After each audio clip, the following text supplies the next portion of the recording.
ગુજરાતમાં હજી સુધી શિક્ષકોને લઈને ભરતી બહાર પાડવામાં આવી નથી। ટેટ-ટાટના ઉમેદવારો હોય અથવા તો પછી શિક્ષકની જે તે ભરતી હોય તે દરેક લોકો ગાંધીનગર ખાતે ઘણી બધી વખત આંદોલન પણ કરી રહ્યા છે, પરંતુ તેમ છતાં પણ કદાચ કુબેર ડિંડોર પાસે એટલો સમય નહીં હોય કે તે આંદોલનને જોઈ શકે ને તે બાદ આ શિક્ષકોની ભરતી છે તેને બહાર પાડી શકે। આવું એટલા માટે પણ કહેવામાં આવી રહ્યું છે કારણ કે ગાંધીનગરમાં જ્યારે વિધાનસભાના ધારાસભ્યોની હોળી રમાઈ રહી હતી તે વખતે તેમના મુખ ઉપર સુદ્ધા એવું નહોતું દેખાતું કે તેમને કદાચ ભાવિ શિક્ષકોની કોઈ ચિંતા હોય। સૌથી પહેલા તો કુબેર ડિંડોરને સાંભળીએ કે તે અમારા સહયોગી સાથે વાતચીત કરતા શું કહી રહ્યા છે।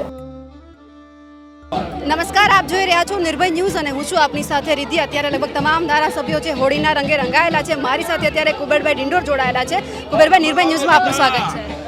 આજે હોળી ધૂળેટીના દિવસની મારી ઢેર સારી શુભકામના મારા આદિવાસી બાંધવો અને યુવાનોને આપું છું।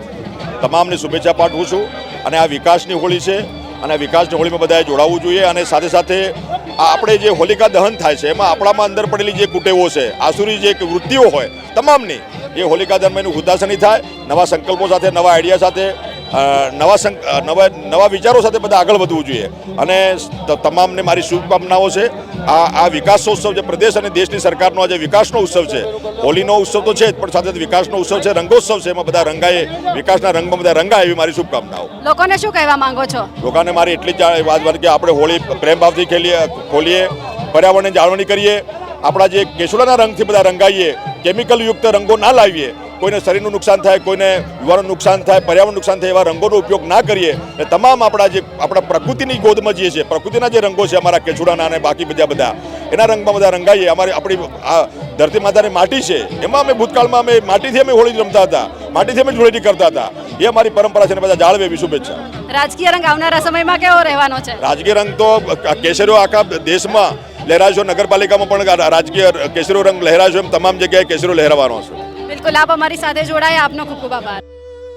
જે પ્રમાણે કુબેર ડિંડોર દ્વારા કહેવામાં આવ્યું છે, આદિવાસી હોળીને લઈને તેની સાથે જ આદિવાસી વિસ્તારના જેટલા પણ લોકો છે અને ખાસ કરીને આદિવાસી ધારાસભ્યને લઈને પણ કુબેર ડિંડોર દ્વારા એક વાત કહેવામાં આવી હતી કારણ કે આદિવાસી ધારાસભ્ય એટલે કે ચૈતર વસાવા અને અનંત પટેલ છે તે આ હોળીમાં પહોંચ્યા નહોતા, એટલા માટે થઈને કુબેર ડિંડોર દ્વારા એવું પણ ક્યાંક કહેવામાં આવ્યું હતું કે તે લોકોએ પોતાની માનસિકતા છતી કરી છે।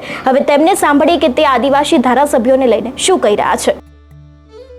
અમારા આદિવાસી સમાજના બાંધવોને, યુવાનોને અને સાથે સાથે આપણામાં જે આસુરી શક્તિઓ જે હોય એ કુટુંબો છે, હોલિકા દહનમાં એનું હુતાશની થાય, એને દૂર કરીને નવા સંકલ્પો સાથે, નવા આઈડિયા સાથે, નવા વિચારો સાથે આગળ વધીએ અને આ અમારી આ પરંપરા છે, અમારી સંસ્કૃતિ છે, આ હેન્ડીક્રાફ્ટ છે, આમાં આ 7 રંગો જે એના મહેમાન રંગાયેલા છે। અમારા ઘેરના મેળો જે છે એ વૈશ્વિક ફલક પર મૂકવાનું કામ પણ રાજ્ય સરકાર કરી રહી છે। રાજ્ય સરકારનો પણ આભાર માનું છું અને સાથે સાથે આ વિકાસનો રંગોત્સવ છે, એમાં સુખ, શાંતિ, સમૃદ્ધિ જે પ્રાપ્ત થઈ છે દેશ અને પ્રદેશ સરકાર અમને આપી રહી છે। એ વિકાસના રંગોત્સવમાં આ વિકાસની હોળ બધા જોડાય એવી મારી શુભકામનાઓ। આદિવાસી અન્ય ધારાસભ્યો પણ છે, તમારા માટે ખૂબ મહત્વનું છે, અન્ય પાર્ટીના ધારાસભ્યો પણ દેખાઈ નથી રહ્યા છે, બધાને અમે આમંત્રણ આપ્યું હતું, એ એમની માનસિકતા છતી કરે છે। આ ભારતીય પાર્ટીનો કાર્યક્રમ નથી, આ આદિવાસી સમાજની આસ્થાનો કાર્યક્રમ છે, અસ્મિતાનો કાર્યક્રમ છે, આ શૌર્ય અને સાહસનો કાર્યક્રમ છે, એમાં બધા જોડાવવું જોઈએ। આમાં આ ઉત્સવ છે, ઉત્સવમાં બહુ બધા સાથે મળીને ઉત્સવનો ઉજવણી કરવી જોઈએ। અમને બધાને આમંત્રણ આપ્યું, કેમ છતાં એ નથી આવ્યા તો એમની માનસિકતા છતી કરે છે। તમારું શું માનવું છે આ વિષયને લઈને અમને કમેન્ટ કરીને ચોક્કસથી જણાવજો। તેની સાથે જ અમારી ચેનલ નિર્ભય ન્યૂઝને લાઇક, શેર અને સબસ્ક્રાઇબ કરવાનું ભૂલશો નહીં। નમસ્કાર।